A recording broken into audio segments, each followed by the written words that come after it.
Should I modernize it? Sisters would remember this was ain't nothing going but okay.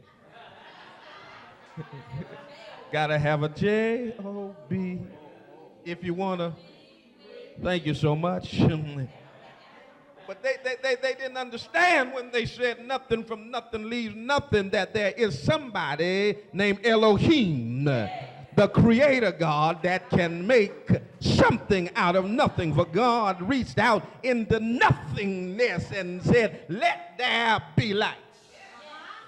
God reached out and created the universe, flung the stars out there, put the moon out there, sent the sun 93 million miles away. If it were any further away, we'd freeze to death. If it were any closer, we'd burn up. God is an awesome God. Paul could have looked at God's creation of everything out of nothing. Paul could have looked at the birth of Isaac to an aged Abraham and Sarah to demonstrate God's awesome power. You remember Abraham looked at Sarah one night. Lord have mercy. Y'all won't understand this. Abraham was older than senior pastor. Sarah was older than first lady. And Abraham looked at Sarah and hadn't taken any Viagra. I wish I had a witness up in the place. Something started happening down on the inside he hadn't felt in a while. Oh, God, help me preach this thing in here.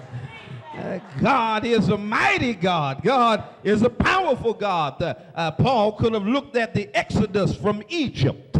When there was an army behind them and a sea in front of them, and God parted the waters and let them cross over on dry ground. He could have looked at the tumbling down of Jericho's walls. He could have looked at the return from exile. He could have looked at Daniel going down into a lion's den, in a den full of hungry lions, when he should have just been a Scooby snack. Oh, God, help me in here.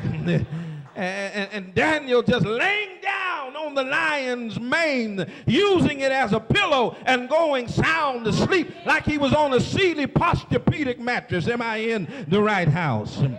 Any of the many miracles of Jesus Paul could have looked at. Think, too, of all that Paul had seen and done just during his own ministry. He had been shipwrecked, but his life was spared. He had been bit by a poisonous snake, but it did not harm him. He raised someone from the dead, and God did extraordinary miracles through Paul, so that even handkerchiefs and aprons that had touched him were taken to the sick, and their illnesses were cured, and evil spirits left them. Paul could have mentioned any one and every one of these things to show the mighty power of God, but he doesn't. For when Paul talks about the power of God, what does he mention? Paul doesn't talk about how God worked mightily through me, or through Isaiah, or through any of the other prophets, but he talks about who? Jesus. He talks about the resurrection and the ascension. As far as Paul is concerned, the mighty power of God is focused on Jesus. The power of God leads to Jesus. The power of God exalts Jesus. My sisters and brothers, I'm here to tell you that if we're not exalting Jesus, we're on the wrong track.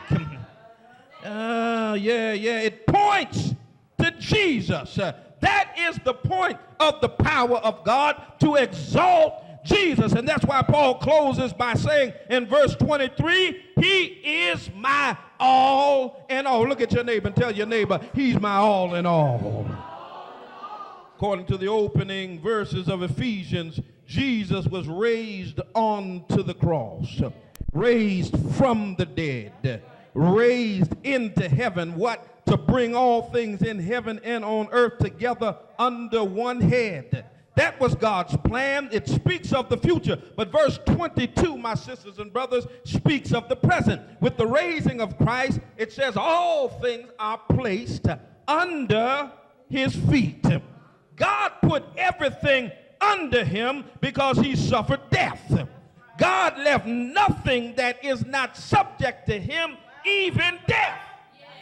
That's why he had to defeat death, because had he not defeated death, death would have said, you didn't whoop everybody, you didn't beat everybody. But Jesus had to go down in the grave. He had to die. He had to march into Satan's office and snatch the keys from him. He had to kick the bottom out the grave, snatch the sting away from death, and stand up and say, all power is in my hand. Oh grave, where is thy victory? Oh death, where is thy sting?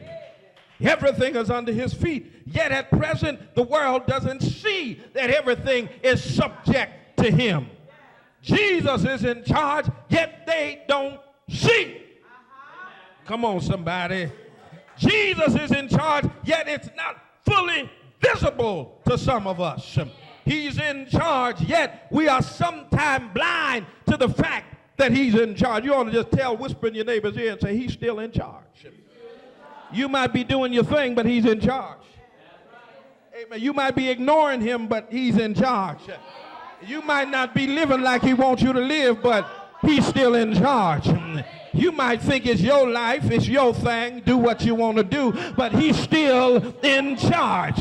You might think you're grown, but he's still in charge. You might think Charles is in charge, but he's still in. Look at somebody and say, he's still in charge. He's still in charge, yet sometimes, mama, we're blind to this. Jesus is victorious whether we see it or not. Jesus is in control whether we see it or not. He's in charge whether we see it or not. He is head over not some things, but he is head over everything. Whether I see it or not, whether I believe it or not, does not change the fact. And let me just put a pin right there and tell you that truth don't change just because you don't believe it. Am I in the right house? Folk want to say, I don't believe that. I don't buy that. I don't believe that the Bible's right. I don't believe it's a man written. Truth does not change just because you don't believe it. My suit is blue. If you colorblind and you think it's black, it don't make it black. It's still blue. I wish I had a witness in here. Amen. I don't see germs. I don't see viruses. Y'all ain't gonna help me now, huh? Amen. I don't see all of the bacteria in this room, but it does not mean that it ain't there. I don't see the wind, but y'all know that tornado came through here, didn't you? Amen. Look at somebody and say it's still there. Because I don't see it doesn't change the fact that it's there. And the same thing with the Lordship of Christ. Take note of this final way in which the power of God is exerted in the ascended Christ. In verse 22, it says, and God placed all things. Everybody say all things. God placed all things under his feet. Watch this. And appointed him to be head over some things. Head over everything. Why? For, oh my God. For the church. Oh, hold it. This is for all my bedroom Baptist folk in here. This is for all of the sitting by the couch Church of God in Christ folk. I don't have to go to church. We don't have to be in church to have a relationship with God. Placed him head over everything for who? Did you catch that last phrase? For the church. Jesus is head over everything. Not for the pastor. Not for Kojic. Not for any particular denomination, but for the church. And that is the unique feature of Christianity, the church. While other religions have their meetings, they have their mosques, they have their synagogues, Christ established the church. Not just as a building or a location, but as a people. For us as believers, the church serves as an essential part of our lives. My sisters and brothers, we are the church. We go to church. and we do church. That's what we do. We are the church. Look at somebody say, we are the church.